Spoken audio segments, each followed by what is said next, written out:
being here. I am Dylan Roberts, State Senator for Senate District 8. Pleased to be joined here with my colleagues, Representative Matt Soper, Representative Brianna Titone, DORA Executive Director Patty Salazar, and others who you're going to hear from in just a moment. But we are here today to declare that enough is enough in Colorado.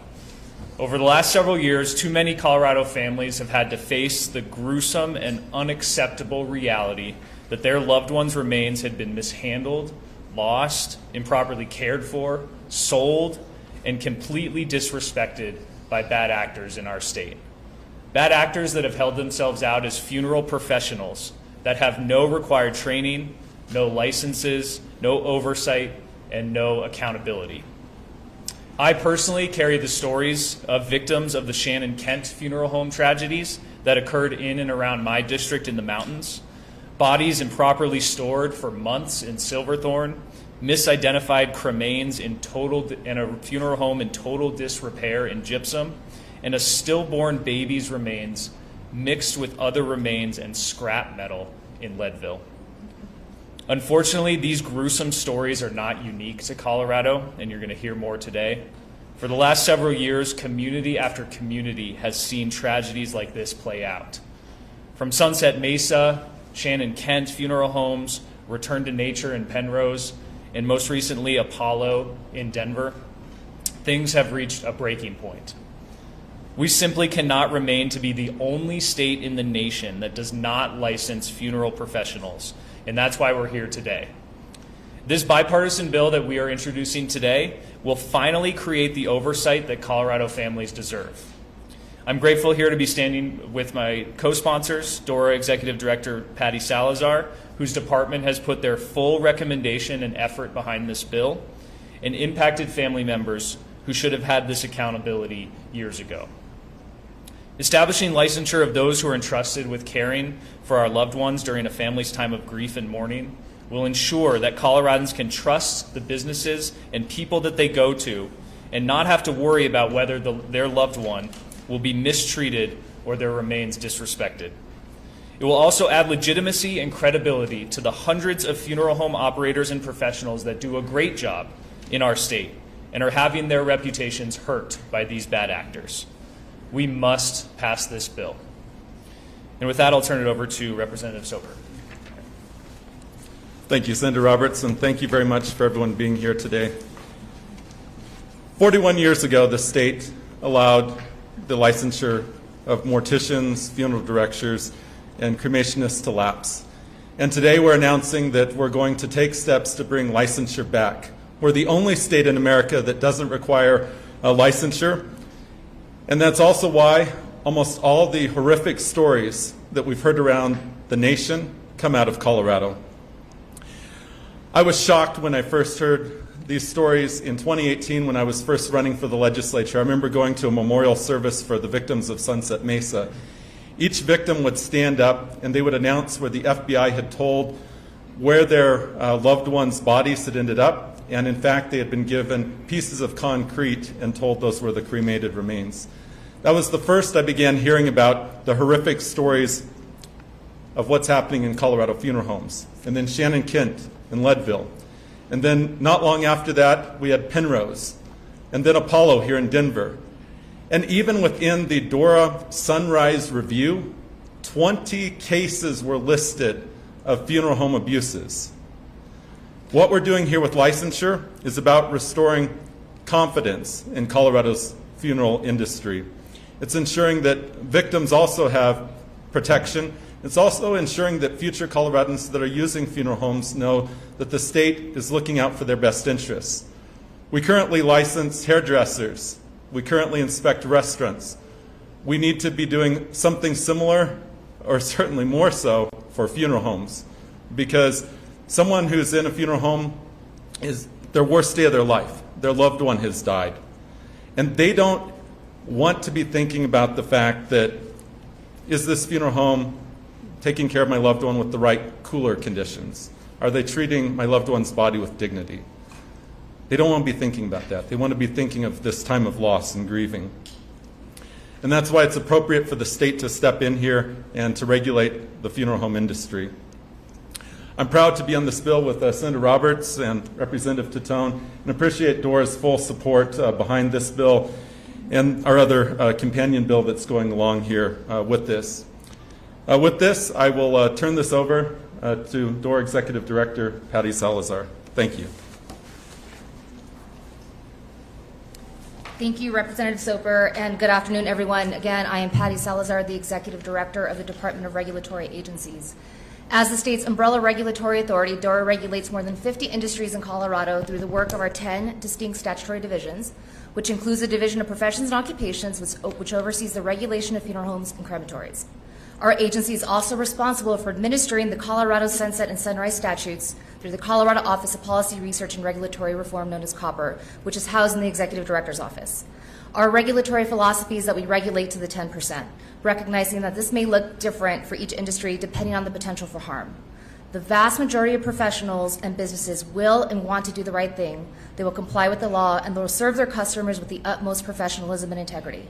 I have directly experienced this with funeral home professionals throughout the state that have shared why they chose this profession and have shared their knowledge and have expressed the fulfillment they receive when they are helping families during their most difficult, vulnerable times. Unfortunately, and as we've seen, there's always a fraction of incidents of harm, either intentional or unintentional, that we have a duty to mitigate and which we have, again, unfortunately seen in our state. In the 1980s, the funeral home industry was significantly deregulated. While the landscape has transformed since then, there is a clear regulatory gap that exists and that we must address. It is clear that Colorado needs additional regulation to rebuild the public trust and integrity of the death care industry.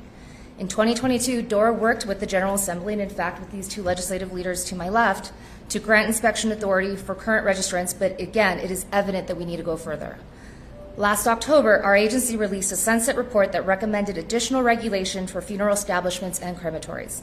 As that report was being released, we were also drafting and finalizing the Sunrise Review for funeral home professionals, which is a separate statutory review. Both the Sunset Review of the establishments and the Sunrise Review of the individuals in this industry has given Colorado an opportunity to take a holistic yet balanced approach on how we reform funeral home industry to rebuild the public trust.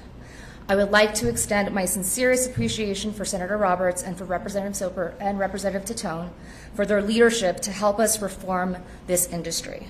I would also like to acknowledge the Colorado Funeral Directors Association, who requested that we conduct the review of funeral home professionals. This legislation, again, takes a balanced approach to ensure competency in the funeral industry while providing an appropriate pathway for licensure for those who are already working in the industry. Funeral home professionals are responsible for various aspects of death care services, ranging from ensuring public health to upholding ethics during a difficult time for families in grief. By bringing Colorado requirements for this industry up to the national standard, we are also able to promote mobility to address workforce needs and will no longer be regarded as a state where those who cannot get licensed out will retreat. I recognize that there are many people in this industry, including those who have been trying to best serve their communities for years, who may have reservations or concerns about the impacts that legislative and regulatory changes will have on their businesses. I'm also confident that we share a common goal. It is our responsibility that every Coloradan has access to quality, competent death care services. We all know the several egregious incidents that have been highlighted on a national scale, which demonstrates how the legislative and regulatory framework has failed Coloradans who have experienced loss and unfortunately sought funeral services from grossly incompetent funeral professionals. With this legislation, we will give the state the additional tools necessary to ensure national standards and competency are met. I want to acknowledge that there may be many of you in this room with questions that are related to recent investigations and cases.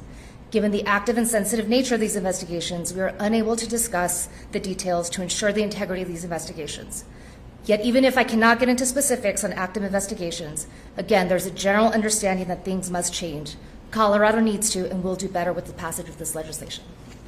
And with that, I will hand it over to Sheila Canfield-Jones.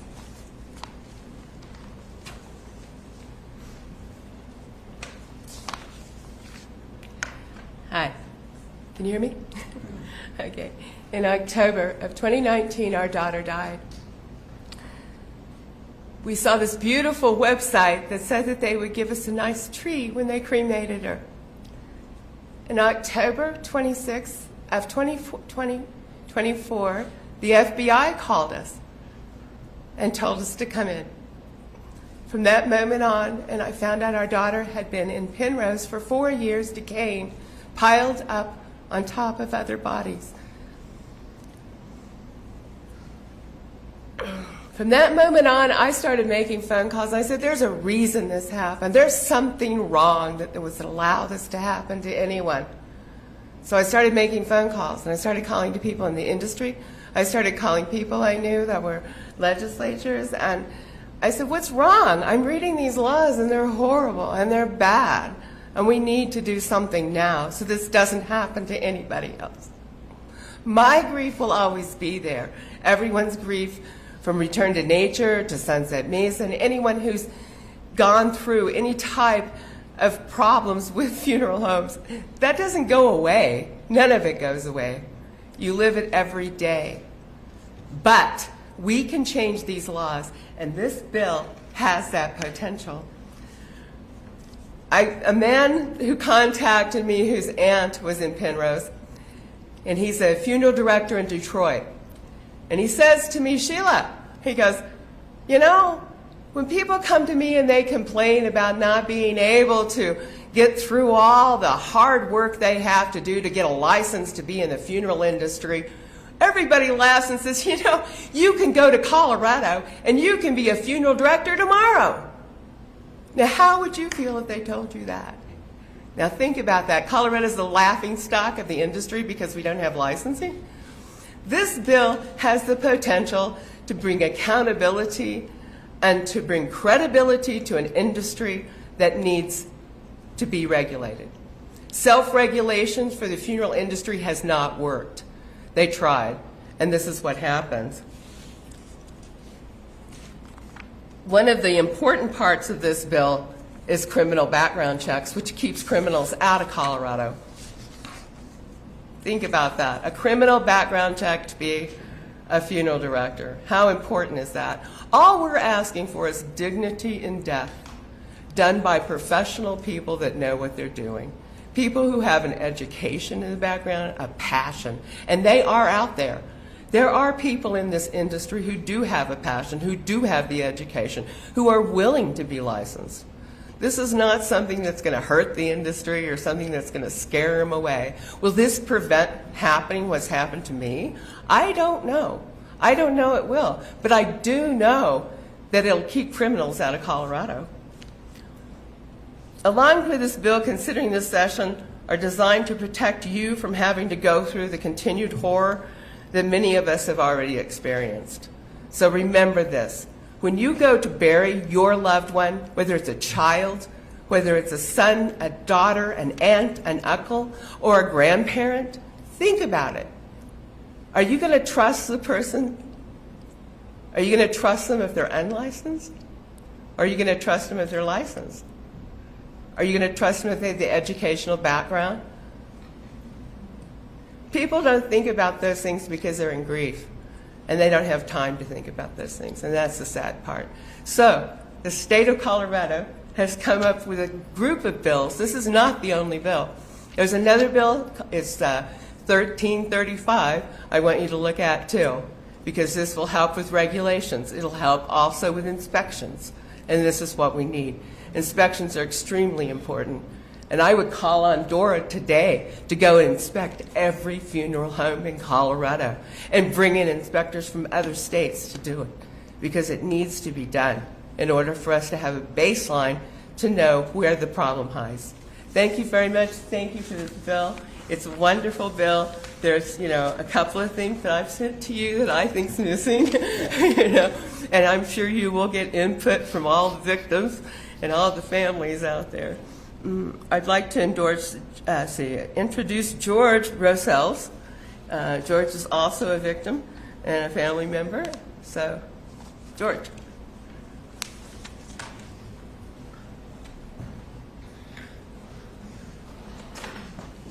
I did as much research as Sheila did. I just had, 18 months, my wife was decomposing in the back of a car at Apollo Funeral Home owner, his residence, while he was getting evicted. I probably wouldn't have found out about my wife's body if he wasn't getting evicted. This is actually still happening to today. We have to change the laws so this doesn't happen to anybody else. I had to relive my wife's life over again. My family is all in tears. I can't, it's just a horrific thing to have to go through again. After 18 months, I buried my wife, and then I get a call from the FBI. It's not something, no one should ever have to get that call. I'm glad that we're putting in this legislature and these regulations on this funeral industry so that you guys in the future never have to live what I had to live to, what she had to live through, what everybody is subject to nowadays. So let's move this bill forward and start not giving my beautiful state of Colorado a black eye. Senator Roberts.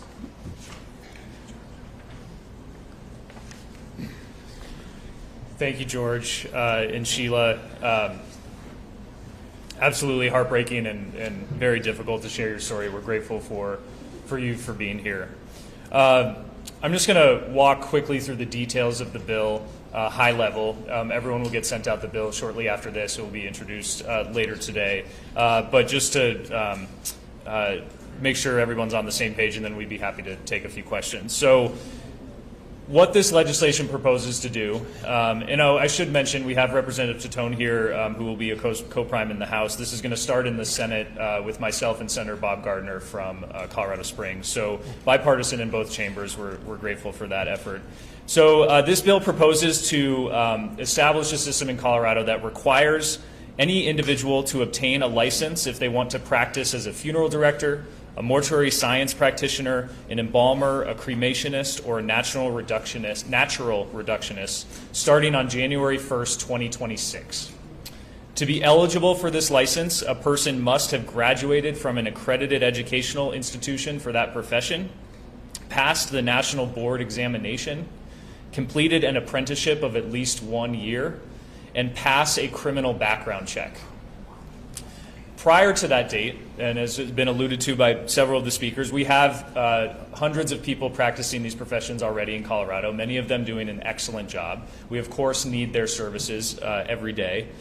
So we want to find a way to allow the good actors, the professionals in this state, to be able to continue operating their business. So prior to January 1, 2026, anybody currently working in the industry may obtain a provisional license by showing that they have worked at least 6,500 hours of work in that field, completed an apprenticeship at one point during their career of at least a year long, and pass a criminal background check. The bill, of course, has many other provisions that you will see shortly, but that's the high level of what the bill proposes to do. So with that, we'd be happy to take any questions. Yeah, Marianne. I got a bunch. Okay. First of all, the bill says that they have to pass either the art or science or art and science portion of the national exam. Why is it limited to that? So that is specific to each type of profession. So I think the funeral director is just the art portion of the degree, and the mortuary scientist is going to be the art and science. But what does that mean? The science thing I get, the art thing I'm a little confused about. Okay. Is that a question that Dora can answer? Yeah, knowing about the education. Sure. Thank you for that question, Marianne. That is consistent with the national standards as it relates to funeral directors to take the arts portion of the test. I'm looking over at my division director to make sure that I'm getting that accurate. What is the arts portion? What's the So it is under, I don't have the specific questions for you, but if you do look at the International Conference of Funeral Home Oversight Regulators, I believe is the acronym of the association, they are the entity that administers the national test, and there's a breakdown of the curriculum for the different aspects of both the arts portion as well as the science portion of the test. That, again, is what other states have across the country. The other question I want to ask, mortuary science practitioners, is that any employee of a funeral home, or how are they different from a funeral home director or an embalmer? Where is that fit? That particular license type is intended to be covering if you're choosing to serve as both a funeral director as well as provide the services of being an embalmer. So if you're trying to do multiple aspects of funeral service activity, that's intended to be a catch-all, if you will. Director Salazar, when you have the resources to enforce these licenses, I spoke to someone who made a complaint about Apollo in 2022, says that there was a follow-up, but really no information, and then got a call the day before the news broke about the eviction of Salazar's house. So, will you have the resources to even enforce it? So as part of the legislative process, we will also be attaching a fiscal note. Once the bill is officially introduced, our department will go back and look at what resources will be needed to ensure that we are actually able to enact the bill that's going to be passed. And on a transparency angle, I know that your office has kind of withheld some admonishments and letters that have been sent to some of the practitioners who are already licensed. Don't you have to have some form of transparency to earn back trust? So with most of our license types, again, we regulate more than 60 industries in the state of Colorado. Once enforcement actions are able to be public, they are publicly available on our website.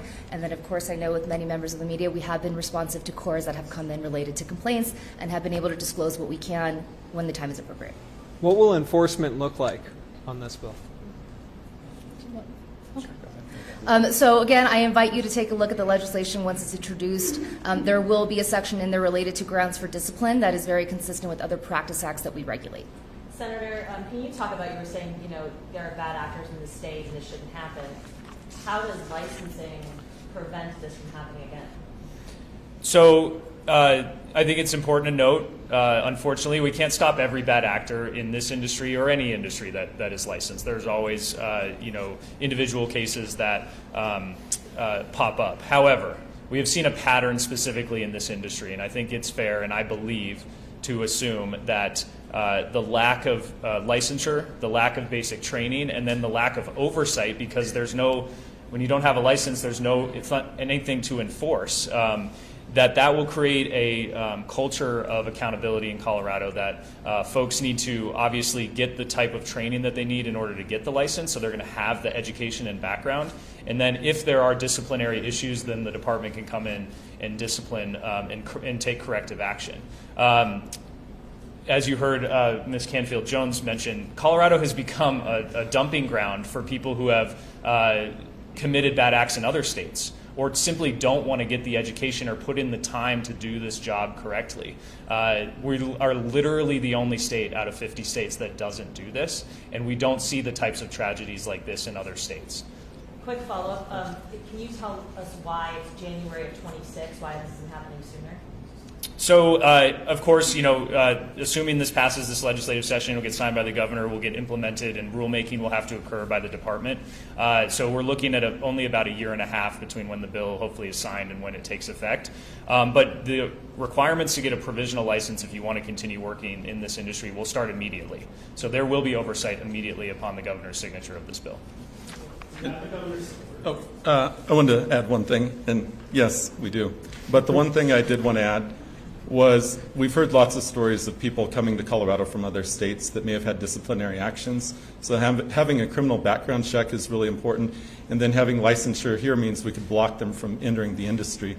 The other element that's important to remember, we don't actually know who all is in the industry right now. So having that provisional license and seeing who all is in the industry is a major, major first step forward.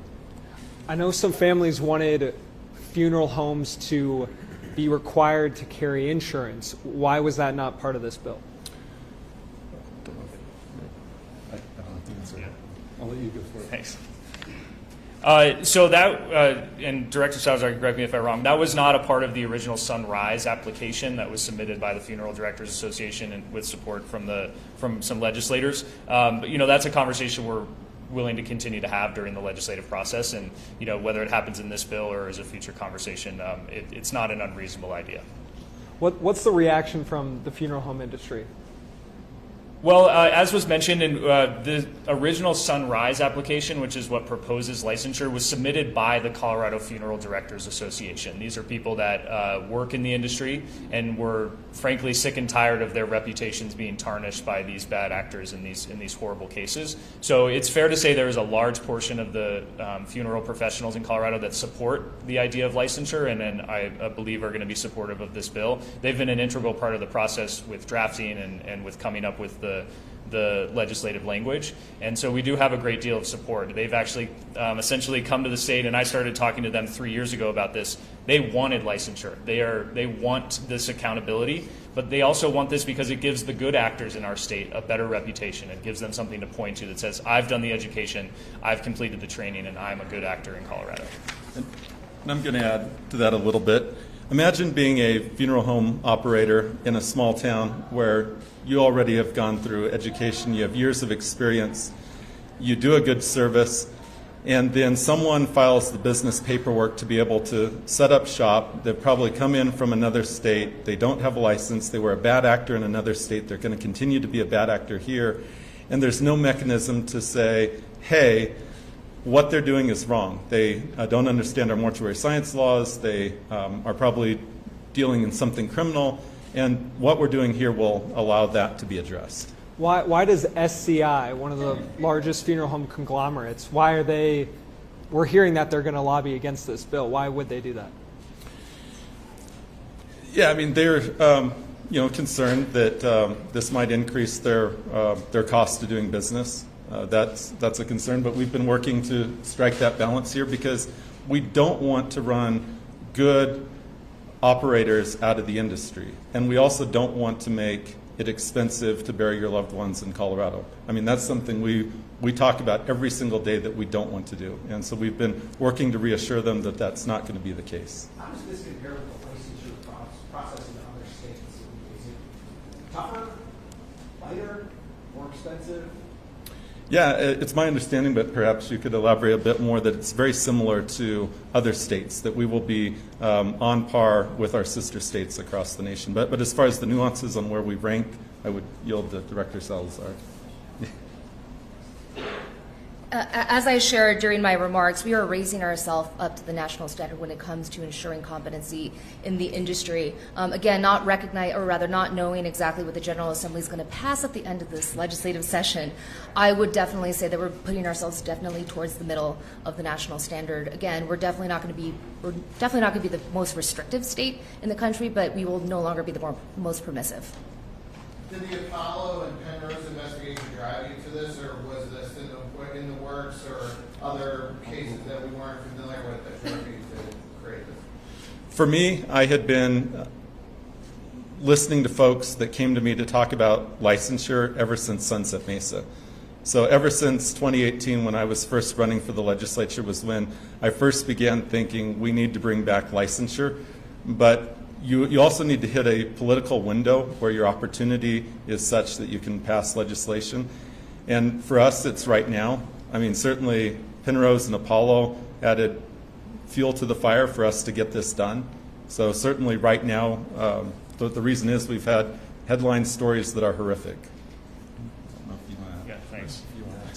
And for me, this is a long time in the making as well. As I mentioned in my opening comments, I started hearing from constituents in my district in 2019 and 2020 about the Shannon Kent funeral tragedies in the mountains, where human bodies were being mistreated, remains were being mixed with metal, funeral homes were in complete disrepair. This was 2019 and 2020.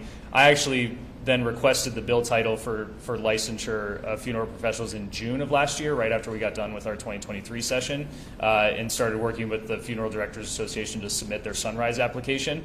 And then Penrose, of course, happened a few months after that. So while the timing is certainly poignant, this is frankly a long time coming and something we've been working on for a few years, including a bill that Rep. Soper and I passed in 2022 to allow inspections of the funeral homes themselves. Sheila has a question. I have a question. In the proposed idea of a temporary license, or as it is, what type of testing will you require of those people to show that they know, and have an educational background and know what they're doing before you issue the license? So the provisional license, which will last for about a year and a half, in order to even get a provisional license, you need to be able to show at least 6,500 hours of work in that field. And then you need to show that at one point during your career you completed an apprenticeship of at least a year long. So you show that you learned from somebody else who hopefully was licensed either in Colorado or another state, because we did used to have licensure back until 1983, and then you also need to pass that criminal background check that you referenced. So, but there's no testing. Educational testing. There, you know, we're in a tough situation where there are people who've been running businesses here for decades. Some are later in life. I think it's unrealistic to ask them to go back to school and get a degree and put their business on hold, and then we would likely lose that service in our community. So we think the 6,500 hours plus the apprenticeship plus the background check will allow us to identify those in Colorado that know what they're doing and hopefully can continue their good work. I have a question. I just want to make sure I understand this correctly. Right now, today, Miles Harford, John Halford, Perry Halford, they can open a new funeral home today in Colorado. Is that right? Yes, I mean they're facing criminal charges, of course, so they have that going on in their life. But yes, technically, there would be nothing preventing them from doing that. How is a service like a funeral home? Is it regulated, oversaw when you have, like I said, a barbershop is? How does that happen, especially for this long?